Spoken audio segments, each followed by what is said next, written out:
दोस्तों, अगर मैं आपसे कहूं कि केंद्रीय कर्मचारियों की सैलरी को लेकर एक ऐसी जानकारी सामने आई है जिसे जानने के बाद लाखों कर्मचारी अपनी पूरी कैलकुलेशन दोबारा करने लगेंगे, तो शायद आपको भी यकीन नहीं होगा।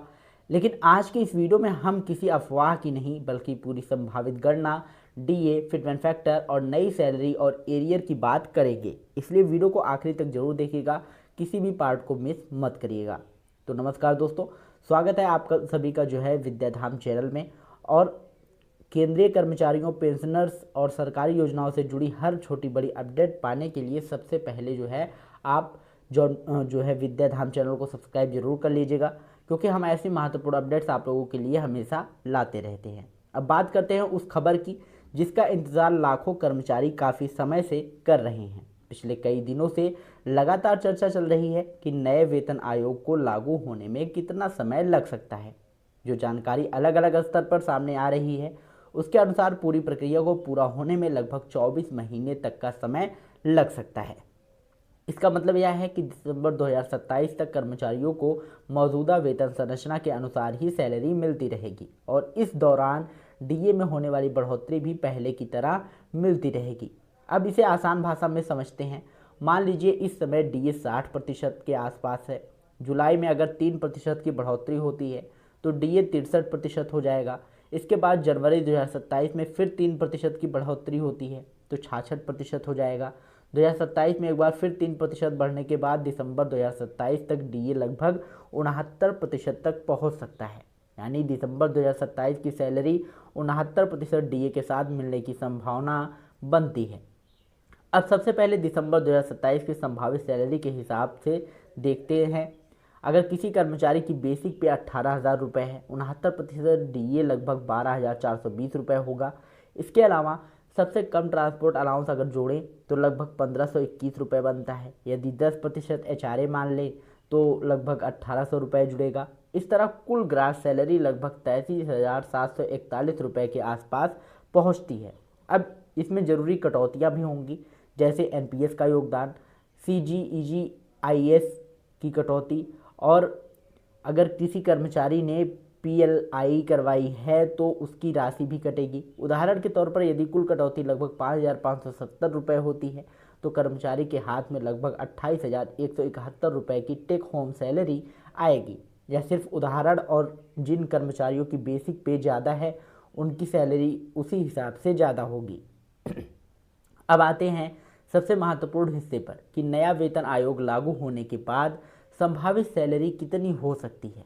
यहाँ एक बात समझना बहुत ज़रूरी है कि फिटमेंट फैक्टर दिसंबर 2027 के डीए के आधार पर नहीं बल्कि जिस आधार वर्ष को सरकार तय करेगी उसी के अनुसार तय किया जाएगा। इसलिए 69% डीए को सीधे फिटमेंट फैक्टर से जोड़कर कैलकुलेशन करना सही नहीं माना जाता। अगर संभावित 34% वेतन वृद्धि को आधार माने तो फिटमेंट फैक्टर लगभग 2.14 के आसपास बैठता है। अब यदि 18,000 रुपये की बेसिक पे पर 2.14 से गुणा करें तो नई बेसिक लगभग 38,592 रुपये बनती है। जिन कर्मचारियों की वार्षिक इंक्रीमेंट उसी समय लगेगा उन्हें इसके आधार पर जो है ऊपर लगभग 3% का अतिरिक्त लाभ मिल सकता है। इसके बाद डीए फिर से शून्य से शुरू होगा। ट्रांसपोर्ट अलाउंस अपनी नई व्यवस्था के अनुसार मिलेगा। यदि सबसे कम श्रेणी का एचआरए 8% माना जाए तो वह भी नई बेसिक के अनुसार जुड़ेगा। इसी प्रकार कुल ग्रास सैलरी लगभग 42,577 रुपये के आसपास पहुंच सकती है। अब नई बेसिक के साथ एनपीएस और दूसरी कटौतियां भी बढ़ेंगी। यदि कुल कटौती लगभग 6,000 रुपये के आसपास मानी जाए तो कर्मचारी के हाथ में 36,572 रुपये की टेक होम सैलरी आ सकती है। यानी मौजूदा सैलरी की तुलना में एक अच्छा अंतर देखने को मिल सकता है। अब बात करते हैं उस सवाल की जो लगभग हर कर्मचारी पूछ रहा है, आखिर एरियर कितना बन सकता है। अगर पूरी प्रक्रिया में लगभग 24 महीने लगते हैं और बाद में सरकार इसे प्रभावी तिथि से लागू करती है तो एरियर मिलने की संभावना बन सकती है। यदि पुरानी और नई सैलरी में लगभग 8,000 रुपये प्रति माह का अंतर माना जाए तो 24 महीनों का अंतर लगभग 1,92,000 रुपये बैठता है।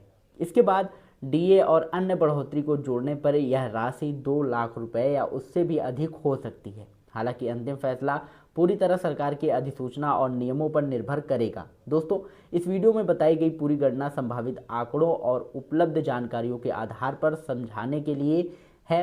अंतिम फिटमेंट फैक्टर, नई बेसिक एचआरए, डीए, सैलरी और एरियर का निर्णय सरकार की आधिकारिक अधिसूचना जारी होने के बाद ही स्पष्ट होगा। इसलिए किसी भी खबर पर भरोसा करने से पहले आधिकारिक आदेश का इंतजार जरूर करें। अगर आपको हमारी विस्तृत जानकारी पसंद आई हो तो वीडियो को लाइक करिएगा। चैनल पर पहली बार आए हो तो विद्याधाम चैनल को सब्सक्राइब करके बेल आइकन जरूर दबाइएगा, क्योंकि हम ऐसी महत्वपूर्ण अपडेट्स आप लोगों के लिए हमेशा लाते रहते हैं। और अगर आपका इससे रिलेटेड कोई भी क्वेश्चन हो तो कमेंट बॉक्स में ज़रूर पूछिएगा, हमारी टीम आपकी पूरी सहायता करेगी। मिलते हैं नई वीडियो में नई अपडेट के साथ, तब तक के लिए जय हिंद, जय भारत।